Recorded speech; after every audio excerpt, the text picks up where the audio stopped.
Hola, mis saludos a ustedes. Yo me llamo Mirla Alcibíades, yo soy investigadora y con ustedes empezamos el día de hoy las sesiones académicas de este diplomado.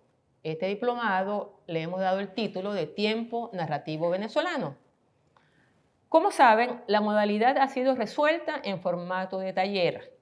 A lo largo de las sesiones se irá revelando, o más bien mostrando, el proceso histórico literario que hemos llamado narración de Venezuela. Dicho esto, surge la primera pregunta. ¿Por qué se deben adentrar quienes se identifican con la escritura en esta exploración histórica? La respuesta la abordo desde dos perspectivas fundamentales. La primera argumentación, que me resulta obvia, tiene que ver con el principio inalienable de que la escritura literaria es una profesión. Siendo así, y creo no haber duda al respecto, el profesional del campo que quiera destacar en su trabajo, o sea, situarse en el grupo de los mejores, tiene el compromiso de conocer la historia de su práctica laboral. Un químico, un físico, un matemático conoce su tradición. Un escritor de literatura también debe conocer la historia que le precede. En segundo lugar, todo escritor es, por definición, un lector voraz. Pero no se trata de leer sin criterio. Se trata de devorar libros alentados con el doble sentido del placer y del conocimiento. Parte de las lecturas con las que debe familiarizarse un escritor es aquella que define su tradición. Los libros que le precedieron, sea en el plano nacional como en el continental, tanto como el planetario. Por razones de tiempo, colocamos el énfasis aquí en la tradición inmediata, la más cercana, la literatura nacional. En esta etapa de nuestras lecturas, es decir, la lectura de las obras literarias venezolanas en prosa durante el siglo XIX, es probable que para algunos de ustedes no habrá lugar para el placer. Probablemente no se identifiquen con los propósitos de aquellos escritores. Pero así como un médico en la actualidad no aplica los instrumentos quirúrgicos que se usaron en el siglo XVI, por citar un ejemplo, los conoce y, debo decir, se acerca a ellos con ternura, casi con amor filial, pues en ellos reconoce su tradición. De la misma manera, cuando un escritor va a sus orígenes, advertirá cuáles fueron las búsquedas que movieron el interés de sus predecesores. Se interesará de qué manera sus maestros, porque esos escritores sentaron las bases de lo que ustedes harán ahora, de qué manera esos maestros enfrentaron el reto escritural. Verán cuáles fueron los temas que cultivaron y cuáles fueron las estrategias narrativas a las que apelaron. En fin, conocerán los orígenes y el proceso que llevó a la literatura venezolana a ser lo que es hoy. ¿Y cuáles fueron esos orígenes?, me preguntarán. Pues bien, esos orígenes tienen unos inicios muy precisos. La literatura venezolana nace en el siglo XIX. Es verdad que en tiempos recientes se ha tratado de incorporar a la tradición literaria del país la literatura oral. En esa línea se ha buscado recuperar los aportes provenientes de las culturas originarias del país. Por ejemplo, al respecto, debo decir que esos materiales son legítimos y merecen ser estudiados, pero pido que no olvidemos su procedencia. Vienen del campo oral. En lo que a este enfoque concierne, en estas sesiones nos dedicamos a la letra, al discurso estético fijado en el papel, no al impreso. Y no es que yo rechazo la oralidad, pero ese campo es un objetivo que no concierne hasta ahora porque todavía no hemos elaborado la teoría suficiente para incorporar ese tejido oral originario a nuestro proceso histórico de raíz hispana. Es un punto, sin duda, para explorar, pero no es propicio en este momento para hacerlo. En nuestras sesiones de Telegram podríamos plantearlo si les parece. Sigamos entonces con el siglo XIX. Ustedes recordarán que en Venezuela no hubo imprenta hasta 1808. Es cierto que la hubo en Trinidad cuando esa isla todavía formaba parte de la Capitanía General de Venezuela, pero hasta donde conozco no hubo publicación de libros sobre literatura en esa imprenta. Pero ese no fue el único problema para los escritores venezolanos. Hubo un hecho fundamental que intervino y más todavía cercenó la capacidad creativa en punto a literatura de los escritores de Hispanoamérica. Me refiero a la Ley Primera, título 24, libro primero de la recopilación de Indias, según la cual, escuchen bien, no se podía imprimir material alguno que tratara de materias de este continente. Para hacerlo, tenían que obtener licencia del Consejo de Indias. Repito el punto, no se podía escribir sobre temas de América. En buena medida, la literatura de la colonia que se imprimió en otros puntos del continente tienen ese sello, ausencia de América. Una sea lo dicho, la falta de imprenta, como fue nuestro caso, y se tendrá evidencia de la mudez. Fuimos enmudecidos a la fuerza. Fue como si nos hubieran amarrado las manos, vendados los ojos, tapados los oídos y amordazados. Todo a la vez. Y entonces, cuando fuimos libres de esas ataduras, cuando pudimos decir que éramos libres de la metrópoli europea, descubrimos que no sabíamos cómo vernos ni cómo nombrarnos. Vale decir, no sabíamos de qué escribir, sobre qué escribir y en líneas generales, cómo escribir. Todavía a comienzos del siglo XX, un poema de Fernando Paz Castillo que titula Hostilidad se refiere al punto. Oigamos al poeta y cito a Paz Castillo. Cuando Machado dice olivo, siento que hay savia en sus palabras. Un silencio íntimo de fiesta infantil, de tarde de catecismo, llena el aire cuando Machado estrena la vejez de la palabra olivo. Cuando Jiménez dice chopo, toda la primavera está en sus versos y hay un amanecer de bodas campesinas, olorosas a hierba fresca, cuando Jiménez dice la palabra chopo. Pero cuando yo nombro estos árboles, siento que se me apagan las palabras. La voz se me enmudece. La voz se me vuelve hostil y no encuentra el camino del cielo que me enseñaron en las tardes mías los urapes blancos y los ceibos. Poeta, prestadme vuestras palabras jóvenes para ver el paisaje de estos campos. Fin del poema. Este texto de Paz Castillo pertenece al libro Signo de 1937. Entonces, imaginemos la situación. Un poeta del siglo XX todavía admite la dificultad que le presenta el lenguaje, pues no tiene una tradición que le permita nombrar lo que tiene ante sus ojos. No tiene palabras que hablen de la vejez, como él mismo lo define, de estos campos. No tiene palabras luminosas que le arranquen resonancia a las realidades sensoriales a las que acude. Entonces, imaginen el desamparo de un escritor en 1830, cuando quiso nombrar, cuando quiso echar mano de una tradición cultural que le permitiera referir la nueva realidad que tenía enfrente de sí, la nueva realidad de un pueblo que estaba aprendiendo a vivir en libertad política. Solo puedo definir esa experiencia con una palabra: desamparo. Eran escritores desamparados, desconocían la tradición indígena y hay que acotar sin complejo, de haberla conocido, muy seguramente la habría ignorado, si no despreciado.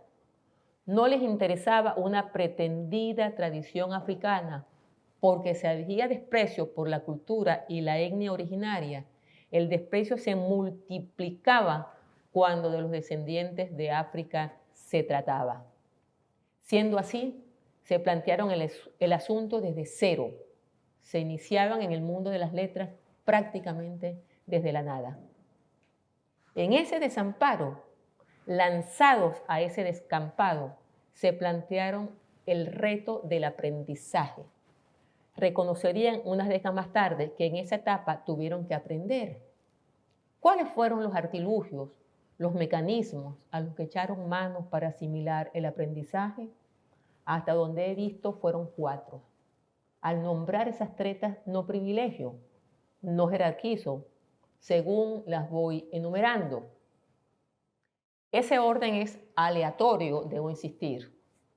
Entonces, la primera treta que he observado y que expuse en el prólogo a mi compilación Ensayos y polémicas literarias venezolanas en el siglo XIX, 1830-1869, fue la redacción de necrologías. Esas necrologías u obituarios me he atrevido a sugerir que deben ser consideradas como un género literario. Todo mundo, tanto hombres como mujeres, aunque éstas en menor proporción, redactaron obituarios. Los hubo precarios, rudos, vastos, pero a su vez los hubo de una elegancia discursiva manifiesta.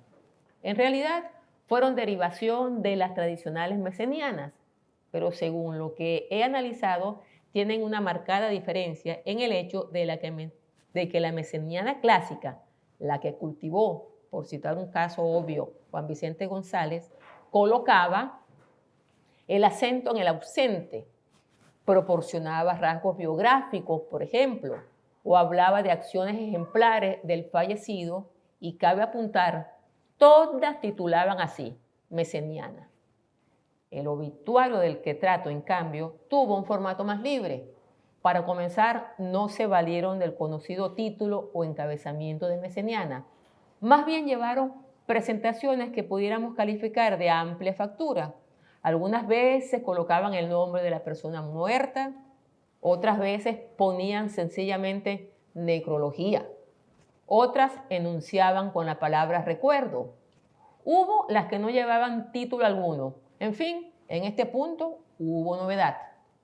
Estoy hablando de la necrología en prosa, pues las hubo en verso, que sí mantuvo la estructura formal de las tradicionales en este sentido. Como título, el nombre del o la difunta, pero no siempre fueron elegías, sino hubo sonetos, odas, etc. Y las necrologías en prosa no siempre hablaron del fallecido. Hubo veces que hablaron de la familia de este, y no faltaron los que dedicaron párrafos a elogiar a los amigos ausentes o a los que quedaban con vida. El otro mecanismo que aplicaron para familiarizarse con la escritura fue la traducción. No solo volcaron al castellano piezas cortas, hicieron más, novelas completas, casi todas de procedencia francesa, estuvieron en castellano a disposición de los lectores. Sería faltar al rigor de los hechos el ignorar que no faltaron traducciones del inglés. Esos relatos largos fueron devorados, no solo por los lectores, sino también por las lectoras. Y ya que hablo de lectura, es propicio el momento para recordar que el consumo de libros, la recepción de obras literarias que venían de Europa, Estados Unidos y también de sus colegas del continente latinoamericano, no solo fueron privilegios masculinos, también ellas se convirtieron en lectoras voraces, sobre todo de novelas, como demuestro en mi libro, La heroica aventura de construir una república. Las traducciones fueron muy importantes. Tanto lo fueron que hasta hubo polémica cuando se trataba de atribuirse el mérito de volcar al castellano tal o cual novela de autor reconocido. Uno de esos choques más polémicos, más duros que conozco, lo protagonizaron desde las páginas del Liberal en 1846. Los polemistas ya eran figuras conocidas. Fueron Simón Camacho y Juan Bautista Calcaño Hijo. La pieza que dio origen al conflicto fue El Conde de Montecristo. Pocos venezolanos en el presente saben que Simón Camacho era bisnieto de María Antonia Bolívar, o sea, sobrino bisnieto de Simón Bolívar, del Libertador. Él tenía todo el prestigio de pertenecer a la familia de los Bolívar. Por su lado, Juan Bautista Calcaño, hijo, era de la estirpe de poetas más prestigiados en Venezuela hasta muy entrado el siglo XX. De manera que no estoy hablando de pelafustanes. Ambos eran de linaje histórico y cultural. Esa polémica muestra la importancia que tenía el oficio de traductor. Y en este punto también debo decir que hubo traductoras, pero ellas, a desemejanza de ellos, no daban sus nombres. Pues bien, hasta el momento he hablado de los mecanismos de los que echaron mano los escritores para apropiarse de las destrezas de las que carecían para enfrentar el difícil oficio de la escritura literaria.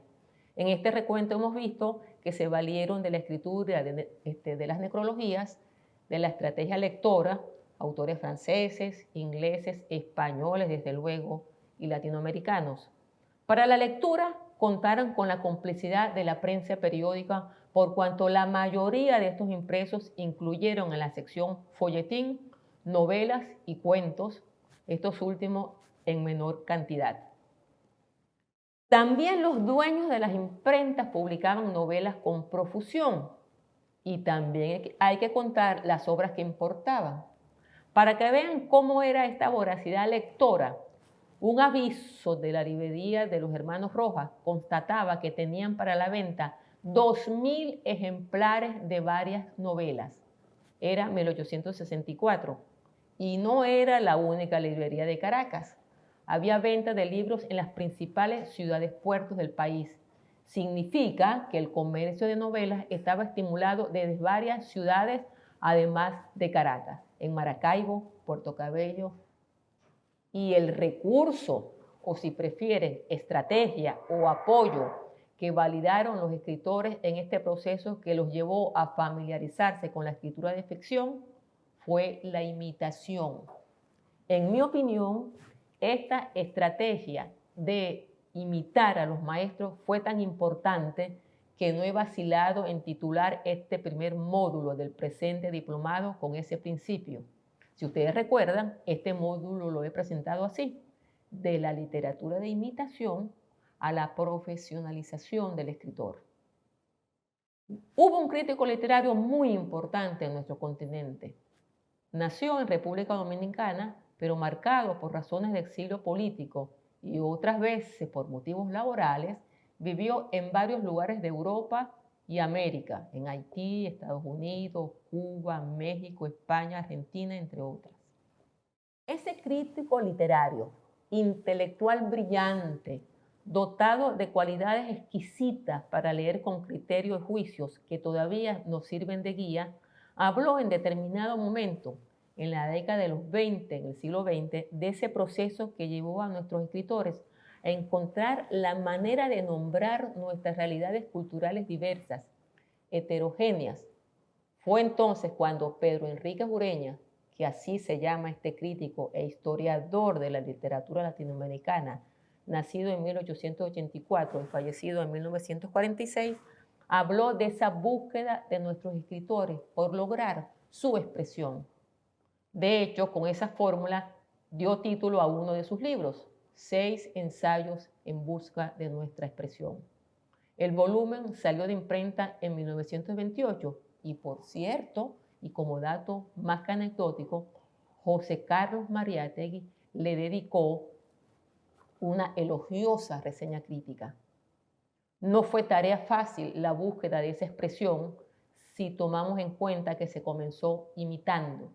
De manera que, como parte del objetivo de este módulo, debemos estar atentos para advertir cómo se fue dando el proceso que nos llevó de la imitación a la consolidación de una expresión propia, es decir, a una literatura que ya no quería imitar.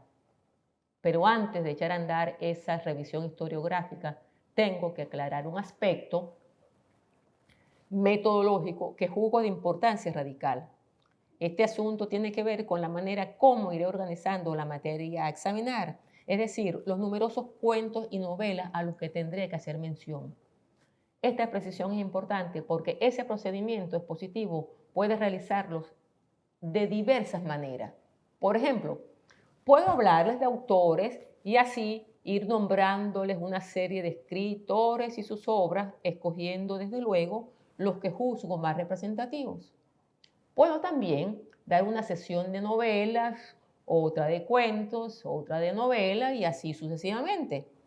Puedo, por otro lado, hablar de escuelas literarias y de ese modo empezar con los llamados autores románticos, después los realistas, los parnasianos, los simbolistas, los naturalistas, los modernistas, los criollistas y los regionalistas. Puedo, en suma, organizar un corpus de obras por su procedencia regional y a partir de ese criterio enumerar novelistas y cuentistas del oriente, del centro, del sur, del occidente y de la región andina. Pero no haré nada de eso. Mi esquema será guiado por un criterio histórico-cultural. Con ello quiero significar que aplicaré criterios periodizadores para abordar los lapsos temporales en los que hay condiciones comunes, condiciones unificadoras que son compartidas por toda la población. Dentro de este sistema organizativo voy a comenzar por el periodo de hegemonía paisista y a partir de ese punto seguiré con los años de dominio monaguista, destacaré el lapso de guerra federal, continuaré con los 17 años de imperio guzmancista, mascaré lo determinante en los años de decadencia del liberalismo amarillo y cerraré con la hegemonía andina, Castro y Gómez.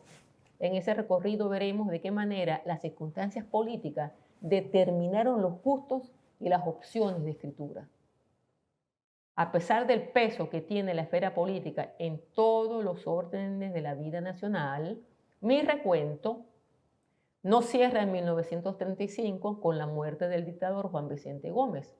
Mi recuento lo concluyo en 1910. Hemos visto que el módulo comienza en 1830 con el nacimiento de la República de Venezuela, toda vez que ha abortado el proyecto bolivariano de la República de Colombia. Lo concluyo en 1910 por un par de razones. La primera de ellas está determinada por ser el año que conmemoró el centenario del 19 de abril de 1810. Ese año y el siguiente, el centenario de la firma de la independencia, fueron años de balance. Esos balances en realidad se continuaron después de ese bienio, pues es de 1912 la publicación en la revista El Cojo Ilustrado del esclarecedor Necesidad de Valores Culturales, escrito por don Rómulo Gallegos. El otro criterio que me guía para cerrar este módulo, el año que indico, tiene que ver con la instrumentación de la más estricta y necesaria justicia. Se trata de que en 1910 egresa la primera mujer de las aulas universitarias en Venezuela. Esa mujer se llamó Virginia Pereira Álvarez, de quien me declaro absoluta devota. Pocos la conocen. Esta venezolana, nacida en Ciudad Bolívar, egresa de la Universidad Central con una tesis a la que dio el título de Hidratos de Carbono, Ideas Generales. Es un trabajo de tesis que sorprende porque lo habitual es que estos ensayos para obtener el grado universitario solían tener una extensión corta. Para que se den una idea, la tesis de Rómulo Betancourt, que versó sobre la obra de don Cecilio Acosta, tuvo 20 cuartillas. Pues bien, la tesis de Virginia Pereira Álvarez tuvo 100 páginas impresas. Una lección con la que ella, sin duda, aplastó el orgullo de la mayoría de sus compañeros de aula universitario, quienes le amargaron la vida durante los 4 años de carrera en el ejercicio del más asqueroso machismo. Esa experiencia de acoso y de humillaciones con la que quisieron desestimularla para que no continuara sus estudios, se cuidó ella de contar en el prefacio, el que titula, un paréntesis, con el que abre su tesis universitaria. De manera que en este módulo haremos un recorrido de casi un siglo, pues nuestro tránsito va desde 1830 hasta 1910. La última pregunta a la que quiero dar respuesta para cerrar mi intervención de hoy busca dar respuesta a esta interrogante. ¿Cuándo comenzamos los venezolanos a escribir prosa ficcional? Vale decir, novelas y cuentos. Antes de responder esa pregunta, preciso hacer una puntualización. Esa puntualización deriva de la lectura del prólogo del que se considera el primer libro de poesía impreso en Venezuela. Esa obra, en 2 volúmenes, la publicó Rafael Agostini en 1844. Se titula Cítara de Apure o Melodías del Desierto. En el prólogo, este escritor manifestó una preocupación que lo había inquietado algunos años atrás. Ahí recordaba que 2 lustros atrás, o sea, en 1834, había expresado en el periódico El Argos de Carabobo su inquietud porque las bellas artes y las letras apenas tienen unos pocos aficionados en este suelo de gloria y de esperanza. Nos absorbe enteramente la política y nada nos encantan los placeres de la imaginación. De acuerdo con la data, el escritor citado, la situación descrita estaba caracterizando el panorama intelectual venezolano en el preciso año de 1834. Un quinquenio antes del prólogo de Agostini, recordemos que el prólogo es de 1844, en el periódico Correo de Caracas de 1839, se leía un aviso del editor Valentín Espinal. En esa publicidad se solicitaba suscriptores para publicar una colección de artículos originales venezolanos, inéditos y publicados. En determinado momento se tejían expectativas sobre la formación de una literatura propia y acotaban que 5 años atrás todavía no existía. Estamos situados en 1839, por lo que se hace evidente que estaba hablando de 1834 porque había coincidencia con la fecha que había expresado Rafael Agostini. Siendo así, surge otra pregunta que nos asalta de forma espontánea. Situados en este punto, donde se había desestimado o desestimulado las producciones estéticas debido al predominio de la política, ¿cuándo comenzaron a escribir obras de ficción los venezolanos? Y más todavía, ¿cuándo finalmente se conoció o se dedicaron a escribir narrativa? ¿Cuándo comenzaron con el cuento o cuándo comenzaron con la novela? Pues bien, tenemos respuestas a esas preguntas. Críticos literarios que me precedieron, entre ellos el que respeto más, me refiero al profesor de la Universidad Central de Venezuela, Osvaldo Larrazábal Enríquez, especialista en la literatura del siglo XIX venezolano, se ha hecho eco de la opinión de otros colegas que le precedieron. Sobre el particular, se ha podido establecer que la prosa de ficción venezolana se inició con el cuento. Y ese primer relato que se publicó en nuestro país se titula La viuda de Corinto. El cuento se publicó en el periódico El Liberal en julio de 1837 bajo la responsabilidad de Emiro Castos. Determinación posterior estableció que era un seudónimo, práctica muy habitual en ese tiempo, y que Emiro Castos velaba el nombre de Fermín Toro. Como resulta natural suponer, Toro fue figura privilegiada en la Venezuela de ese tiempo. Señalo el punto porque no todos tenían destrezas en lectoescritura.